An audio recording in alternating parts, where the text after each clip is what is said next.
So আজকের সকালটা শুরু হলো পাহাড়ে চা খেতে খেতে। হ্যালো এভরিওয়ান, আমি নেহা আর ব্রাউন গার্ল নেহায় তোমাদের সকলকে স্বাগত। আজকে হলো কালিম্পংয়ে ডে 2। সকালে উঠে ফ্রেশ হয়ে খাওয়া দাওয়া করে আমরা বেরিয়ে পড়েছি লাভার উদ্দেশ্যে। লাভা ঘুরবো আর লাভার আশেপাশে চারপাশটা ঘুরবো। তো চলো তোমরাও আমাদের সাথে দেখতে থাকো। কালিম্পং থেকে লাভা অবধি যেতে আমাদের টাইম লেগেছিল ওই 2.5 ঘন্টার মতো। ফার্স্টে আমরা কালিম্পং থেকে ঋষভ গিয়েছিলাম, তারপর ওখান থেকে লাভা। তো চলো।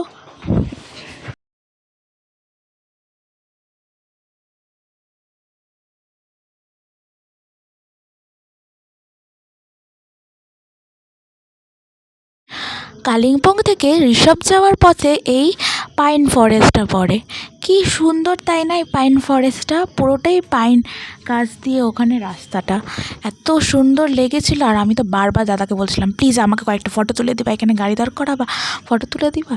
আর সবাই হাসাহাসি করছিলো। তো আমরা পৌঁছে গেছি ঋষভ ভিউ পয়েন্টে। আর এই দেখো আমার জ্যাকেটটা দাদা ঘাড়ে নিয়ে ঘুরছে।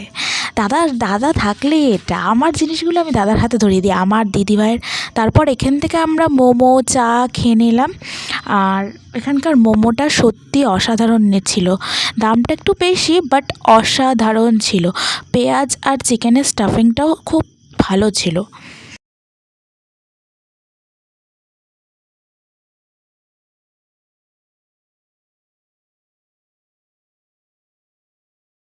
সো এখানে আমার খুব শ্বাসকষ্ট শুরু হয়ে গেছিলো, তাই আমি বেশি ভালো করে কথাটা বলতে পারিনি। তো তোমরা যদি ঋষভে যাও অবশ্যই মোমোটা টেস্ট করো, খুবই টেস্ট। 100 টাকা করে প্লেট নেয়, খুবই টেস্ট মোমো। আর এই যে আমার দাদা আমার আবদার পূরণ করবেন, এটা হয়। আমরা দাঁড়িয়ে পড়েছি ওই ওই পাইন ফরেস্টের ওখানে। তারপর আমরা পাইন ফরেস্ট থেকে ডিরেক্ট চলে আসলাম লাভা ভিউ পয়েন্টে। দেখো কত সুন্দর তাই না? আর তারপর আমরা এই মনেস্ট্রিটাতেও গেছিলাম।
আমি আরও পরে সবার থেকে ক্লিপিংগুলো পেলাম, তাই অ্যাড করে দিলাম। দেখো এটা হলো লাভার সেই মেন ভিউ পয়েন্ট। আর এখান থেকে এখানেও একটা পাইন ফরেস্ট আছে, একটা ট্রি হাউস টাইপের তৈরি করা আছে। হাউস না, ওখান থেকে তোমরা ভিউ দেখতে পারবে, জাস্ট ছবি টবি তুলতে পারবে, সেই জন্য।